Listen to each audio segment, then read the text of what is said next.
নূর Islamic scribe চ্যানেলে আপনাদের সবাইকে স্বাগত। চ্যানেলটি সাবস্ক্রাইব করে আপনারা পাশে থাকবেন। আসসালামু আলাইকুম ওয়া রাহমাতুল্লাহি ওয়া বারাকাতুহু। ভাই ও বোনেরা, একটু ভেবে দেখুন, আমরা কত কষ্ট করি, কত স্বপ্ন দেখি, তবুও কেন যেন টাকা হাতে থাকে না। ঘরে ঢোকার আগেই টাকাটা কোথায় হারিয়ে যায় আমরা নিজেরাই বুঝতে পারি না। আজকের এই কথাগুলো শুধু শোনার জন্য নয়, নিজের জীবনের সঙ্গে মিলিয়ে দেখার জন্য। টাকা দরকার, এটা সত্য, কিন্তু টাকা থাকলেই শান্তি আসে না। অনেক মানুষ আছেন যাদের আয় কম, তবুও মুখে হাসি আছে। আবার অনেকের আয় বেশি, কিন্তু রাতের ঘুম নেই। ইসলাম আমাদের শেখায় আসল সমস্যা টাকার পরিমাণ নয়, সমস্যাটা হলো বরকতের অভাব। বরকত মানে কি? বরকত মানে অল্পেও মন ভরা শান্তি। বরকত মানে এমন সাহায্য যা আমরা বুঝতেও পারি না। আর বরকত তখনই আসে যখন আল্লাহ আমাদের টাকায় খুশি হন। প্রথম কথা বলি আয়ের পথ নিয়ে।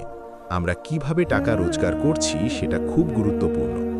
যদি সেই পথে মিথ্যা থাকে, ঠকানো থাকে, কারো হক নষ্ট হয়, তাহলে সেই টাকায় আল্লাহ শান্তি দেন না। তখন টাকা আসে ঠিকই, কিন্তু পানির মতো বেরিয়ে যায়। দ্বিতীয় কথা হলো নামাজ।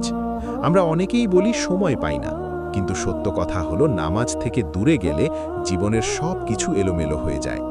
যে মানুষ আল্লাহর ডাকে সাড়া দেয় না, তার জীবনের ডাকেও কেউ সাড়া দেয় না। তৃতীয় বিষয় হলো কৃতজ্ঞতা। আমরা যা পাই তা কম মনে করি, অন্যেরটা দেখে আফসোস করি, কিন্তু আল্লাহ চান আমরা যা পেয়েছি তার জন্য খুশি হই।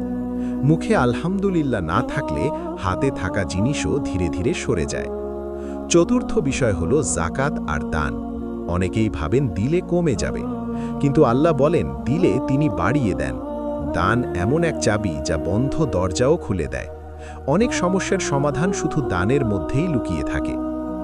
পঞ্চম কথা অপচয় নিয়ে।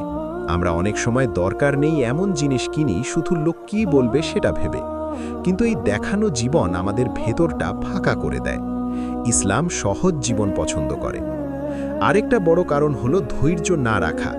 সামান্য কষ্ট এলেই আমরা হারাম পথে যেতে চাই, অথচ আল্লাহ পরীক্ষা নেন, দেখেন কে তার উপর ভরসা রাখে।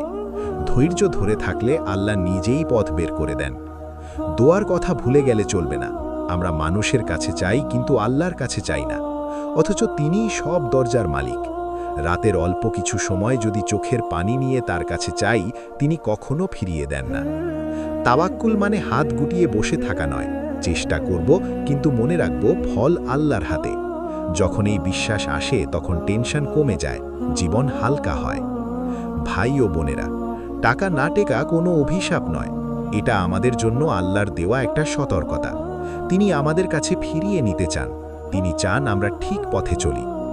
আজ যদি আমরা একটু থামি, নিজের ভুল দেখি, আল্লাহর দিকে ফিরে যাই, তাহলে ইনশাআল্লাহ আমাদের জীবন বদলে যাবে। টাকা শুধু আসবে না, শান্তিও নিয়ে আসবে। আল্লাহ আমাদের কাউকেই খালি হাতে দেখতে চান না, তিনি চান আমরা তার দিকে ফিরে আসি। আজই সিদ্ধান্ত নিন, হারাম ছাড়ব, নামাজ ঠিক করব, অল্প হলেও দান করব। আল্লাহ কখনো নিরাশ করবেন না।